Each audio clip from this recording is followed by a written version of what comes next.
ahora damos paso a uno de los aspectos quizá menos conocido, porque no era realmente el interés mayor de Osma, que era la pintura, sobre todo porque es en gran parte herencia de la familia de su mujer, y de eso nos va a hablar don Javier Portús, que es jefe de conservación de pintura española hacia 1800 del Museo Nacional del Prado. Javier es doctor en Historia del Arte, especializado en temas de la cultura visual del Siglo de Oro, especialmente las relaciones entre la pintura y la literatura, tema fascinante, así como la recepción de las obras de arte. En 1999 ingresó en el Cuerpo Facultativo de Conservadores de Museos y entró a trabajar muy pronto en el Museo del Prado. Entre sus actividades relacionadas con el Prado, que son muchas, porque ha comisariado muchas exposiciones y publicado mucho, yo destacaría la revisión del catálogo de las pinturas y el comisariado de algunas exposiciones. Voy a mencionar, hay otras, pero las que yo recuerdo y que me impactaron, como la del retrato español del Greco a Picasso, con un espléndido catálogo, Lo fingido verdadero, que fue realmente una exposición fascinante, los bodegones españoles de la colección Naseiro, que adquirió el Prado, al que yo conocí y tenía una colección realmente extraordinaria y ahora están para disfrute de todos en el museo, las fábulas de Velázquez, mitología e historia sagrada en el Siglo de Oro. Como conservador de la pintura barroca, tuvo a cargo en 1999 del montaje de las salas destinadas para esas obras y de la redacción de las respectivas guías de las salas. Así que, Javier, muchas gracias por estar hoy con nosotros y tienes la palabra. Sí, muchas gracias, Guillermo. También muchas gracias a Rafael García Serrano por invitarme a participar en estas jornadas y a la Fundación Lázaro Galdiano por acogerlas. Como ha comentado Guillermo, no voy a hablar tanto de Guillermo de Osma como de una parte que le llegó por herencia de su colección de pintura, y de hecho en la propia distribución museográfica del Instituto Valencia de Don Juan, de alguna manera eso se hace evidente en la medida en que las pinturas por lo general se encuentran dispersas y en este caso actúan casi como acompañantes de colecciones más directamente vinculadas a la memoria de los condes de Valencia de Don Juan. Como saben, la colección del Instituto tiene sobre todo dos procedencias fundamentales. Por una, la que deriva del interés histórico-artístico y la pulsión coleccionista de los condes de Valencia de Don Juan y del padre de la condesa, y por otro lado, la sobre todo formada por pinturas que les llegó por vía de herencia. Eran pinturas que proceden en su mayor parte de lo que es el núcleo troncal de la casa de Oñate. Aquí tienen el palacio de Oñate que existía en la calle Mayor, una colección muy importante que en 1850 empieza a dispersarse. De esa colección a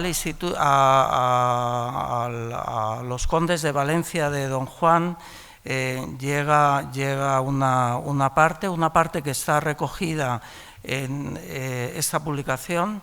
Es el catálogo de las pinturas del Instituto de Valencia de Don Juan que elabora Francisco Javier Sánchez Cantón en 1923, un año después de la muerte del conde.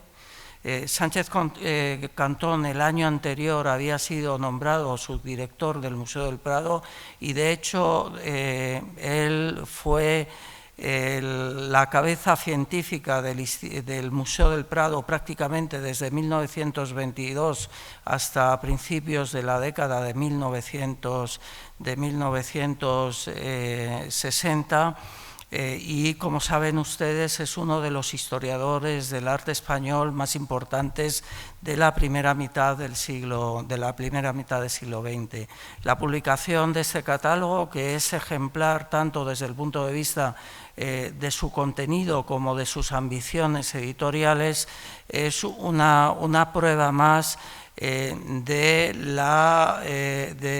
las ambiciones científicas que los condes de Valencia de Don Juan quisieron dar a todas sus actividades. De hecho, actualmente sigue siendo un punto de partida ineludible cuando se estudia la colección de pinturas de Valencia de Don Juan. Con el tiempo, por supuesto, se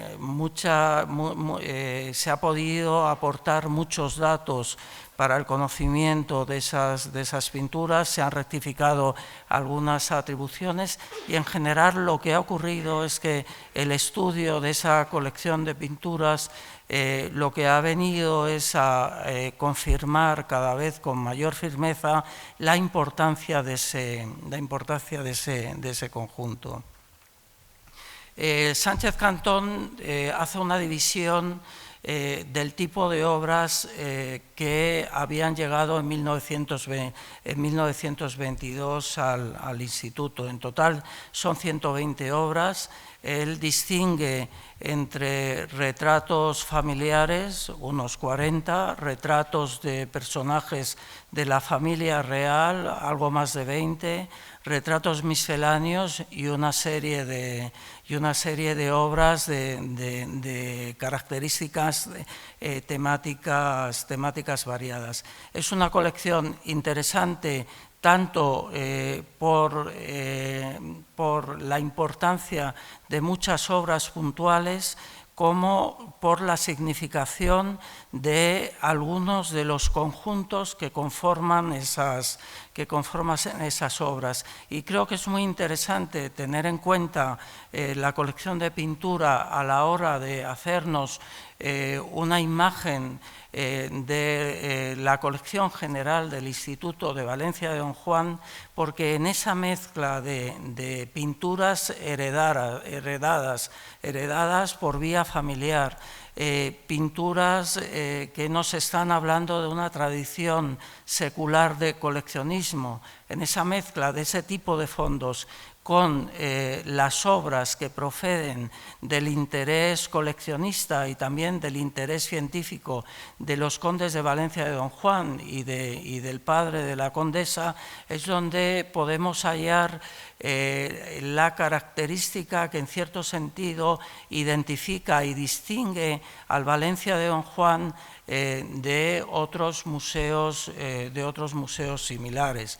Valencia de Don Juan es una colección, por un lado histórica en su parte de pintura y por otro lado moderna en lo que se refiere a otras disciplinas artísticas. Hablaba de que predominan los retratos que dan una homogeneidad muy interesante a la colección, pero existen obras sueltas, entre ellas una de las piezas de todo el conjunto más conocidas y más difundidas es este cuadro, una alegoría de la orden camaldulense. La orden camaldulense procede en parte de la orden benedictina. A finales del siglo XVI desea establecerse en España, en los alrededores de Madrid. De hecho, en 1597 elevan una petición a Felipe II y al Consejo de Castilla para fundar un monasterio en Madrid y buscan el apoyo de personas importantes. Entre ellos buscan el apoyo de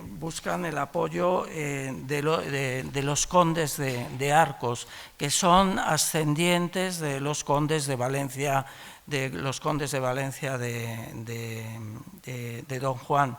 Y un testimonio de ese apoyo buscado en los condes de Arcos es este cuadro del Greco, que representa en su parte inferior dos escudos nobiliarios. En la parte izquierda el de la casa de los condes de Arcos y en la parte derecha un escudo vinculado a los Mendozas. Es una obra singular desde varios puntos de vista.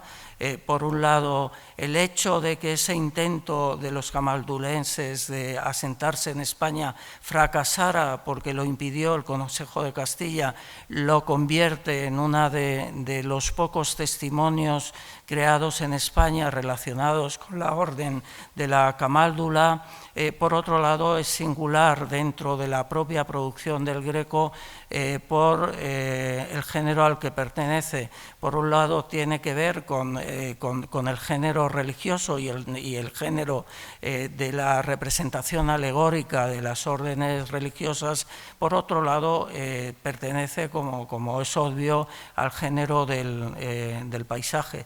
Es un paisaje ideal. Lo que se nos representa es el ideal monástico de la orden, que lo que buscaba era en sus fundaciones la dispersión de eremitorios individuales, cada uno de ellos con su huerta, como se pueden ver en muchos desiertos, por ejemplo en las Batuecas actualmente, y todos ellos alrededor de un lugar de culto, central. La camáldula no solo encontró o buscó apoyo en los condes de Arcos, sino que también lo buscó en uno de los personajes más importantes que había en la España de finales del siglo XVI, que era el patriarca Juan de Ribera, para el que el Greco pintó esta otra pintura, que lo que representa no son los escudos de armas nobiliarios, sino el propio escudo del patriarca Juan de Ribera. De hecho, se conserva todavía en Valencia en su fundación. En el caso de la obra que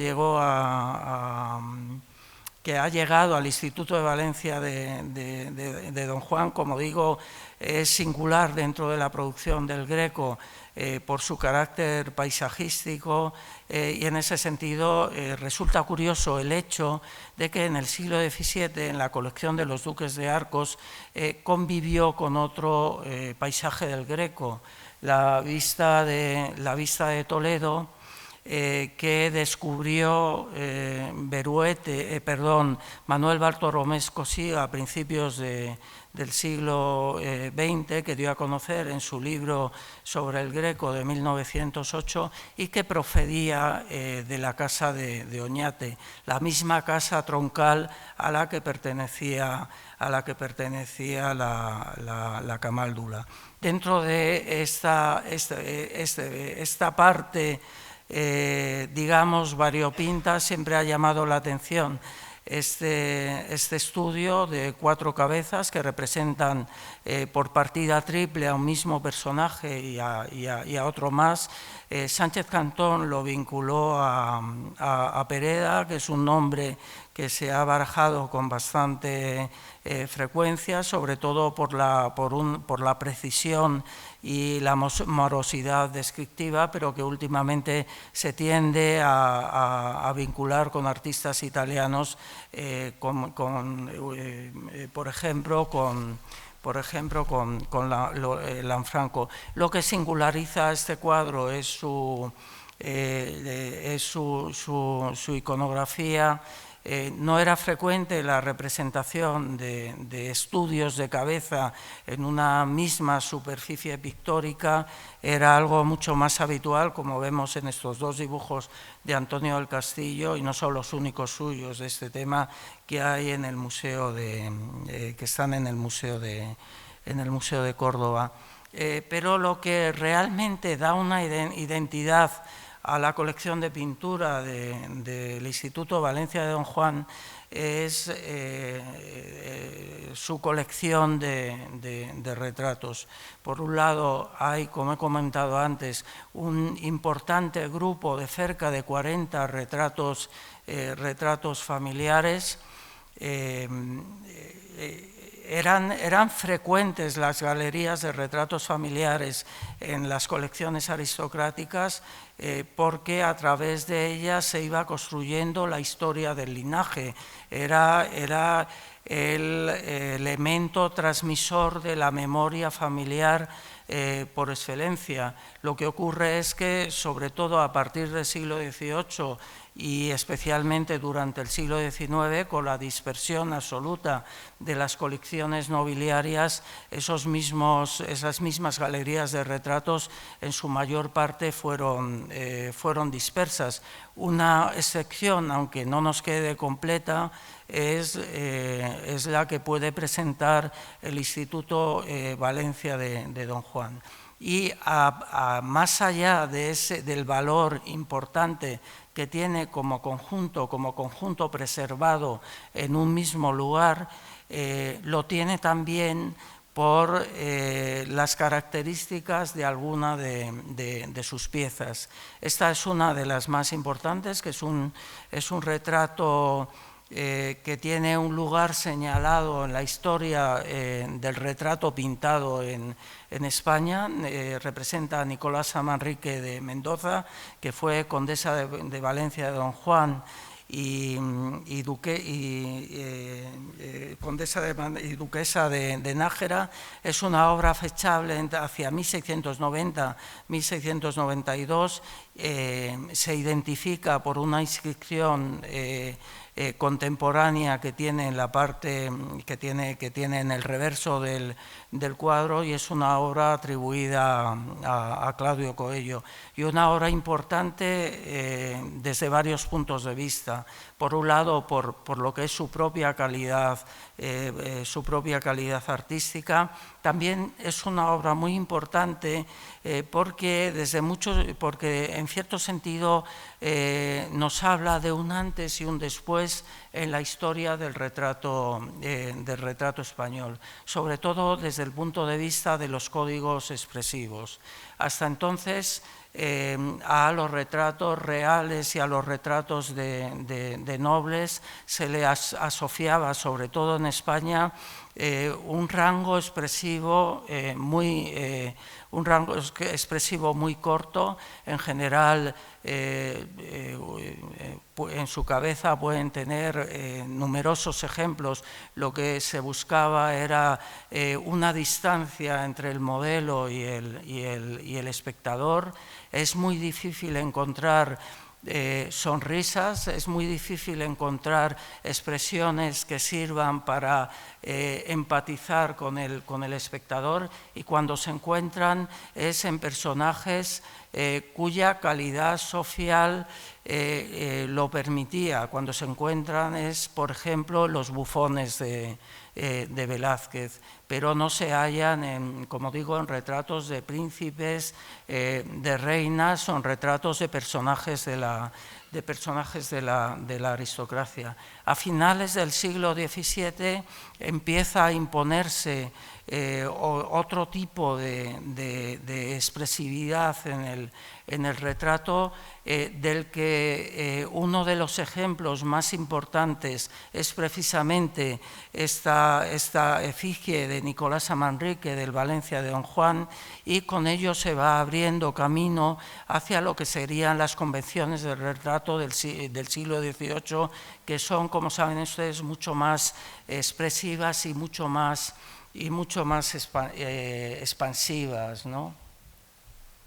Es importante también y singular dentro de la colección de retratos familiares este retrato ecuestre del conde de Oñate. El conde de Oñate fue virrey de Nápoles entre 1648 y 1653, que es cuando hay que fechar esta obra. Es una obra que Sánchez Cantón ya sugirió que podía ser de Máximo Stanzione. Stanzione fue uno de los artistas más activos y más notables que trabajaban en Nápoles en las décadas centrales del siglo XVII.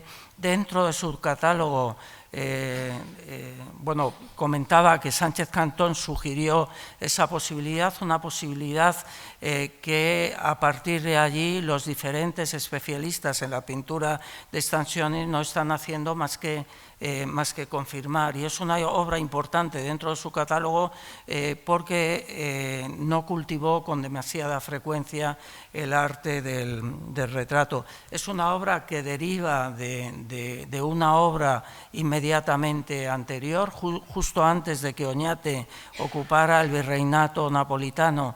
Había estado en Nápoles Juan José de Austria para sofocar la sublevación napolitana. Juan José de Austria se hizo retratar por el otro gran pintor activo en la ciudad, que era Rivera, en un retrato que está ahora, lo conocen todos ustedes, en Patrimonio Nacional, y de ese retrato se difundió a través de esta estampa del propio Rivera y fechada justamente en 1648. No abundan tampoco, aunque no faltan, los retratos ecuestres dentro relacionados con la nobleza española del siglo XVII, y eso da un interés añadido a esta efigie del conde de Oñate. Además de retratos familiares, como les comentaba al principio, el Instituto Valencia de Don Juan guarda una colección muy interesante de retratos reales que cubren desde principios del siglo XVI, desde el punto de vista de los personajes que representan, hasta el reinado de Carlos IV.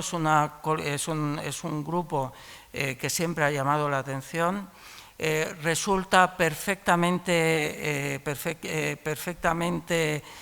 coherente con la procedencia de estas obras, que, como les comento, forman parte de colecciones nobiliarias creadas y alimentadas durante los siglos XVI, XVII y XVIII, porque en cualquier colección nobiliaria importante no podía faltar una representación más o menos nutrida de retratos reales. Era una manera gráfica e inmediata de mostrar adhesión a los diferentes monarcas, que eran, al fin y al cabo, a quienes debían los nobles su propia condición. Al igual que ocurre con los retratos familiares, la singularidad de esta galería de retratos del Valencia de Don Juan es sobre todo que ha pervivido sin dispersarse demasiado. Pero aparte de eso, existen varias cosas reseñables. Por ejemplo, este grupo de seis retratos.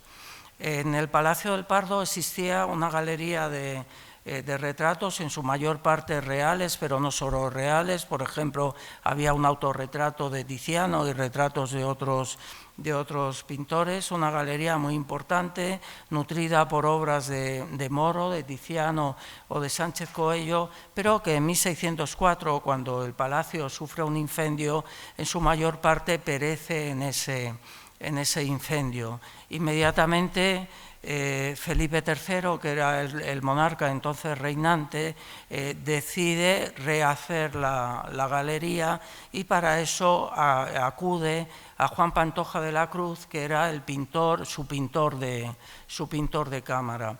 Y por un documento de 1615 sabemos que Pantoja de la Cruz tiene que hacer 35 retratos a través de los cuales se reconstruye esa galería. Eso quiere decir que en muchos casos son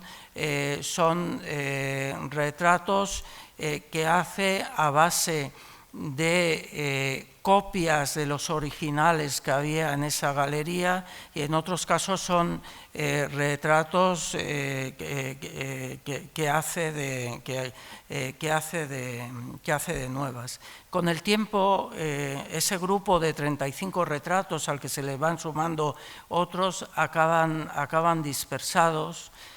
Sánchez Cantón en 1923 sospechaba que una parte de esos retratos podían estar en el Instituto Valencia de Don Juan, y las investigaciones de las últimas décadas de Magdalena Lapuerta y de María Cuche han confirmado que al menos 6 de esos retratos proceden directamente, son directamente los que realizó Pantoja de la Cruz para rehacer, digamos, la galería incendiada en el Pardo. Son los que ustedes tienen en pantalla. La identificación es segura, por una parte porque coinciden las medidas, por otra parte porque nos quedan descripciones muy precisas de esos retratos, y esas descripciones coinciden de manera puntual con estas obras, ¿no? En muchos casos Pantoja, como digo, tuvo que recurrir a imágenes anteriores. Por ejemplo, para Felipe el Hermoso utiliza un retrato de busto, lo que él hace es prolongarlo hasta el formato de 3/4 que vemos aquí. Es lo mismo que hace Pantoja con Doña Juana. En el caso de Isabel de Portugal recurre al retrato de Tiziano, que está ahora en el Prado. El retrato de Tiziano en el Prado tiene una aparente anomalía, y es que Isabel de Portugal está mirando hacia su izquierda. Eso es rarísimo en cualquier retrato de reina. En general, los retratos de reina se conciben como pareja de retratos de reyes, y era una ley prácticamente inalterada el hecho de que el rey se situaba a la derecha, es decir, a nuestra izquierda, mientras que la reina se situaba a la izquierda, es decir, a nuestra derecha, a no ser que fuera la reina titular. La derecha, como los juicios finales, estaba siempre destinada al personaje que se consideraba principal. La anomalía de Tiziano tiene que ver con el hecho de que el retrato de Isabel de Portugal es un retrato póstumo, que no estaba concebido para emparejarse con ningún retrato de Carlos V, estaba concebido como recuerdo para el emperador de su mujer ya muerta, mientras que en el caso de Pantoja de la Cruz, para la galería de retratos del Pardo, lo concibió como pendant de un retrato de Carlos V, por lo que tenía que ocupar la parte izquierda, y por lo tanto tuvo que invertir la posición del original de Tiziano en el que se estaba inspirando. Ven aquí, aprovechando que estamos en el Lázaro Galdiano, una de las imágenes que a Pantoja de la Cruz le sirvieron de inspiración, modificándola para construir su retrato de Ana de Austria. En algún caso Pantoja se inspiraba en sus propios retratos destinados a otros lugares, como es el caso de Margarita de Austria. A la derecha tienen un retrato firmado por Pantoja en ese año 1607, que fue el origen. Él mismo se copió para incorporar a la reina, en ese momento reinante, a la galería del Pardo. Eso, como digo, da a la colección, a esta parte de la colección del Valencia de Don Juan, un interés especial, y un interés que la vincula directamente a las propias colecciones reales. Son obras que salen de las colecciones reales. El Valencia de Don Juan, como digo, custodia un número importante de retratos reales, sobre todo de principios del siglo XVII, que es el momento, digamos, más importante. Ven aquí algunos de ellos. Son muy interesantes estos dos, que fueron estudiados hace como 10 años por Bill Jordan. Como saben, Bill Jordan fue un gran especialista en bodegón español y en concreto dentro de los bodegonistas en Juan van der Hamen, del que le interesó no solo esa faceta de autor de naturaleza muerta, sino también su actividad como retratista, y él, comparando estos retratos con algún otro, se los atribuyó a van der Hamen. Perdón.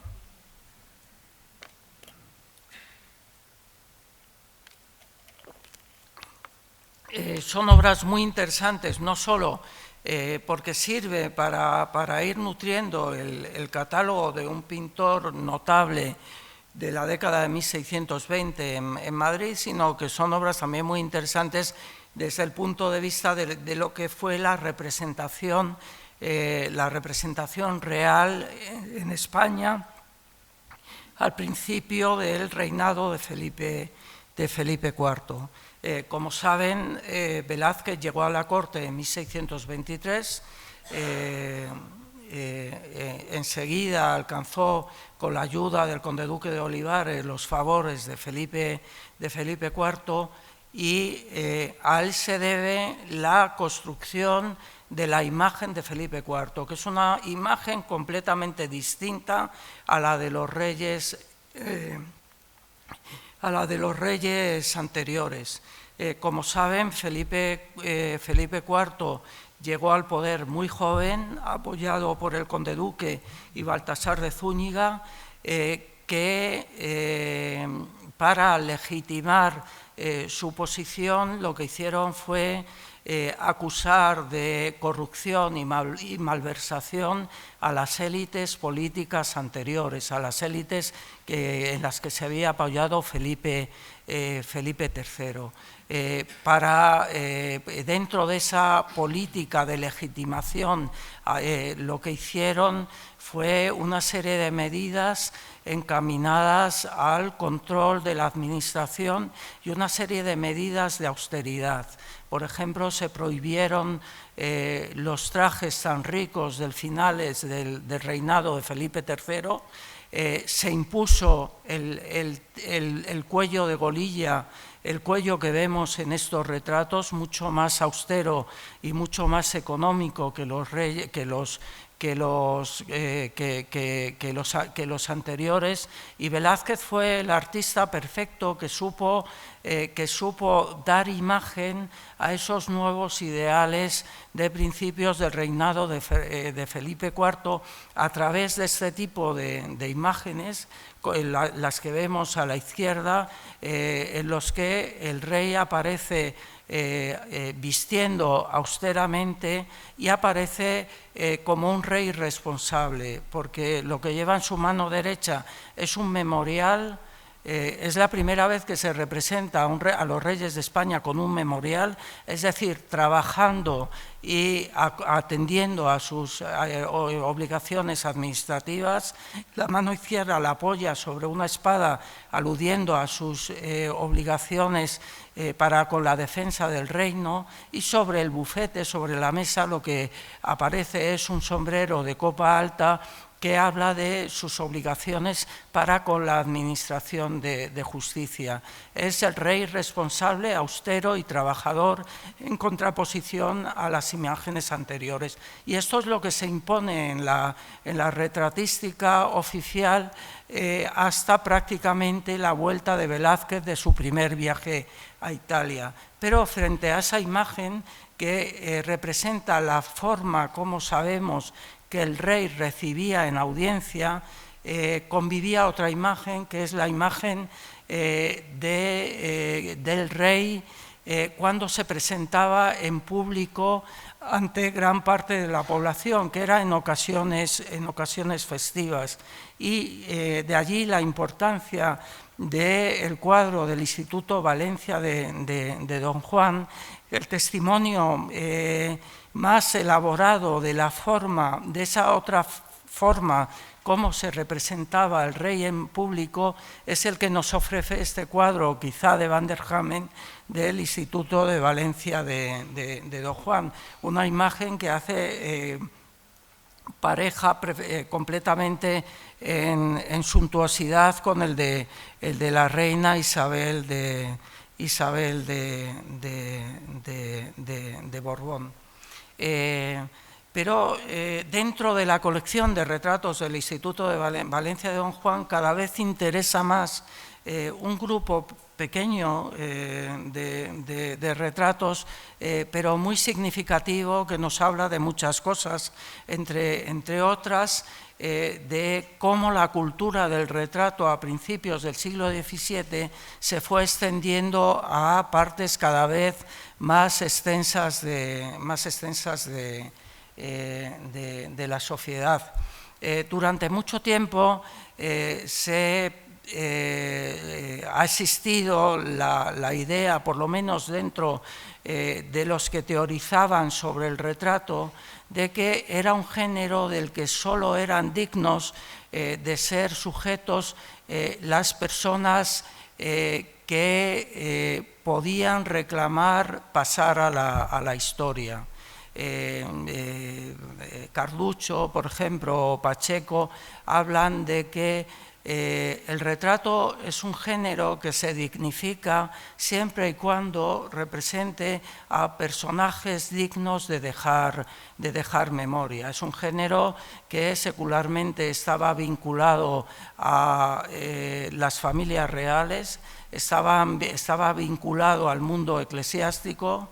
Las casas nobiliarias iban construyendo su propia memoria a través de retratos de sus familiares, pero desde principios del siglo XVII en Europa y en España también empiezan a ser objeto de retratos una serie de profesionales que solo desde entonces se consideraban glorias, digamos, de sus patrias, glorias de sus ciudades y dignos, como digo, de pasar a la historia. Son los intelectuales, son los escritores, son también los artistas.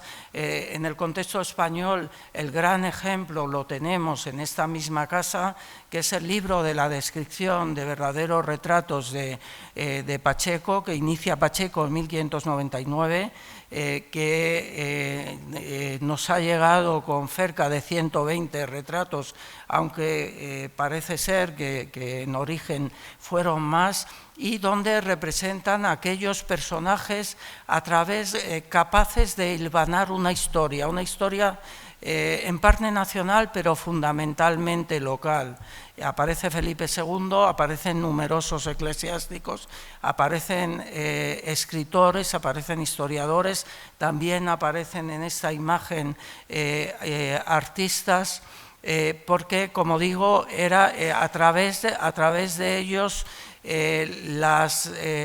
las colectividades podían reclamar una historia y una historia reivindicable, ¿no? Y en ese contexto nos lleva a la colección de retratos del Instituto Valencia de Don Juan, que incluye una serie importante de retratos de intelectuales. En pantalla tienen 5, pero hay alguno más. Hay un retrato de Ariosto, hay el retrato también de Tasso, etcétera. Es un conjunto, en todos los casos, creados en las primeras décadas del siglo XVII, cuando se empieza a difundirse la galería de hombres famosos en los que ya se incluyen escritores, y es un conjunto que también tiene importancia desde el punto de vista de algunas de sus piezas particulares, ¿no? Incluye a Pedro de Valencia, a Benito Arias de Montano. También incluye este cuadro. Es un cuadro que tiene un letrero en la parte superior derecha que lo identifica como Diego de Covarrubias. Es una identificación apócrifa porque de hecho se conocen retratos de Covarrubias por el Greco y no corresponden en absoluto a los rasgos de este retratado. En las últimas décadas se ha identificado no solo al personaje, sino también a su autor. Es Lorenzo van der Hamen, el hermano de Juan van der Hamen, del que vimos que es posible autor del par de retratos de Felipe IV y de Isabel de Borbón.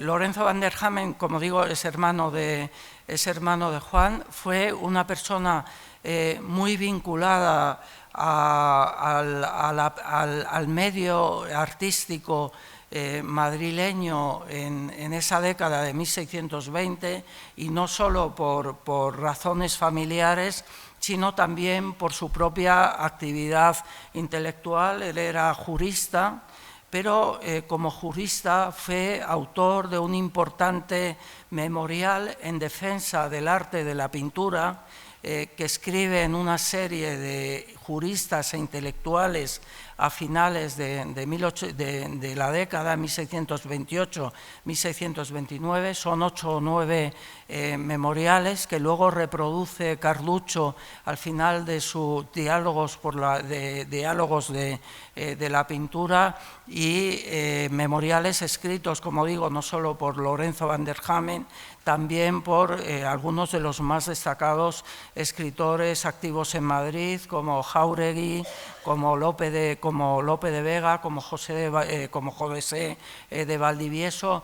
Nunca tanta gente intelectualmente tan importante en un medio como el madrileño habían unido sus fuerzas para escribir en favor de la calificación de la pintura como arte, como actividad intelectual. En medio de ese mundo está Carducho y están los van der Hamen, ¿no? El hermano de Lorenzo van der Hamen, Juan van der Hamen, el autor de este cuadro, a través de su obra nos ha dejado otro ejemplo de hasta qué punto en el medio cortesano en esa época están empezando a valorarse los retratos de intelectuales. Se están señalando a los intelectuales como miembros que dan prestigio a la colectividad, porque cuando muere muy joven, con apenas con poco más de 30 años. Él muere en 1631, Juan van der Hamen. Su testamentario y su tutor es precisamente un importante escritor, Pérez de Montalbán, lo que nos habla de esa imbricación entre artistas y literatos en Madrid en la década de 1620, pero de esa imbricación tenemos también un ejemplo en el inventario de los bienes de Juan van der Hamen, en el que figuran 21 retratos de personajes famosos. Se desglosan en el inventario, la mayor parte son escritores. Justamente uno de esos escritores o uno de esos cuadros que aparecen en el inventario es el que actualmente custodia el Instituto de Valencia de Don Juan. Lo ven aquí. Otro de los personajes que aparecen en ese inventario es Catalina de Eraso, la famosa monja alférez, que aparece en pantalla, y de los 21 personajes, tanto el de Valencia de Don Juan como la monja Alférez son los únicos que han pervivido, al menos han podido ser identificados. Hay sospechas de que el retrato de Juan Pérez de Montalbán también procede, tiene como origen el retrato pintado que figura en esa colección, pero la posibilidad de mencionar, de relacionar esa obra con ese inventario, que es uno de los parnasos gráficos más importantes de los que tenemos noticia en España a principios del siglo XVII, da, digamos, un valor añadido, un interés añadido a la obra del Valencia de Don Juan. En el Valencia de Don Juan no podía faltar un retrato de Lope de Vega. Lope de Vega fue objeto de más de 20 retratos diferentes, de los cuales se hicieron con frecuencia copias, retratos en algún caso pintados, en muchos casos grabados, incorporados a los preliminares de su obra desde época temprano, desde prácticamente 1603. Lope de Vega fue un pintor muy consciente de la necesidad de cuidar su imagen y entre otras de su imagen iconográfica, y fue propiciando la producción de retratos de sí mismo a lo largo de toda su carrera. Y Lope de Vega nos da una clave de por qué proliferaron estas obras. Lope de Vega es el autor teatral por excelencia. El teatro era el género masivo también por excelencia. Es el primer género literario realmente con una audiencia realmente masivo en la historia de la literatura española, y con esa idea de difusión masiva está asociada la idea de fama. Lope de Vega ha sido el primer literato famoso por excelencia en la España de la Edad Moderna, y eso se relaciona directamente con la abundancia de efigies suyas. Directamente relacionadas con la idea de fama literaria está también, como hemos visto, la proliferación de retratos de literatos en una relación simbiótica. Y en España, en esa época, se difunden fundamentalmente dos tipos de tipología, de esquemas compositivos de retratos de literatos. Por un lado, aquellos que los representan de bustos, y por otro lado, los que vemos en pantallas. Por un lado, la imagen de Lope de Vega del Instituto Valencia de Don Juan, y por otro el retrato de Francisco de la Cueva hecho por Juan van der Hamen. Tiene varios retratos de este tipo, incluidos otros de Lope de Vega, donde ya se fija la iconografía. Suelen ser retratos de 3/4 en los que el personaje aparece apoyado, como en la obra anterior, que también es de van der Hamen, a un bufete sobre el que descansan los libros en cuyos lomos aparece una descripción de sus obras. Dentro de ese conjunto siempre ha llamado la atención el retrato de Quevedo, sobre todo porque desde fechas tempranas a este retrato y alguna versión del mismo se les ha asociado a Velázquez. Todo a partir de un texto de Palomino donde dice que Velázquez hizo un retrato de Quevedo donde se le representaba con los anteojos en el rostro. Existen 3 retratos similares, otro en el Museo Wellington de Londres y otro en la colección Salas en España. Ninguno llega a las calidades que se asocian con el arte de Velázquez, pero sus características lo que es su redacción, lo que es su escritura, invitan a pensar de que están basados en un original velazqueño, y de los tres el que presenta más espontaneidad y más calidad es el del Instituto de Valencia de Don Juan. De manera que en esa sesión donde se está hablando de memoria está bien rescatar la idea de hasta qué punto el Instituto de Valencia de Don Juan no solo guarda memoria de las inquietudes intelectuales, las inquietudes historiográficas, la pulsión coleccionista, tanto de los condes de Valencia de Don Juan como del padre de la condesa, sino que es un depositario de una memoria familiar, dentro de la cual destacan obras importantes, pero dentro de la cual también se pueden identificar varios conjuntos con una personalidad muy definida, y dentro de esos conjuntos probablemente el que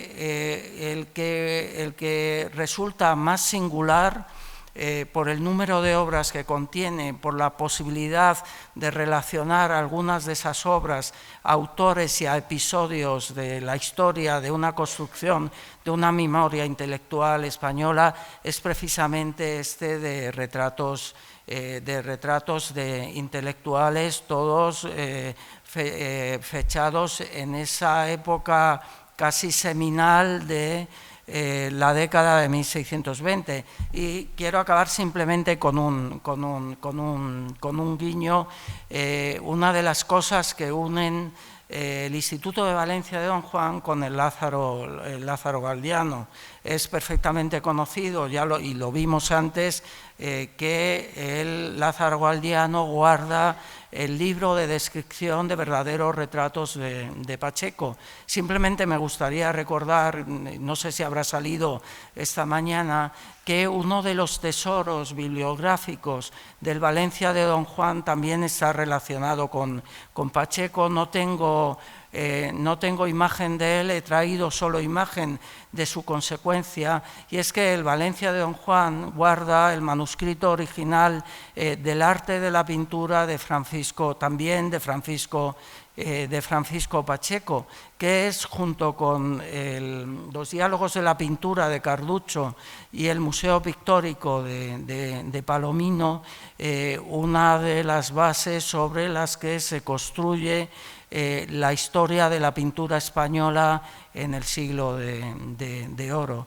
Y nada más, es un recorrido muy apresurado, pero espero que haya servido también para entender hasta qué punto el Valencia de Don Juan no solo es una institución con un nombre propio desde el punto de vista de los textiles, de la cerámica, etcétera, sino que también tiene una colección de pintura francamente reivindicable. Gracias.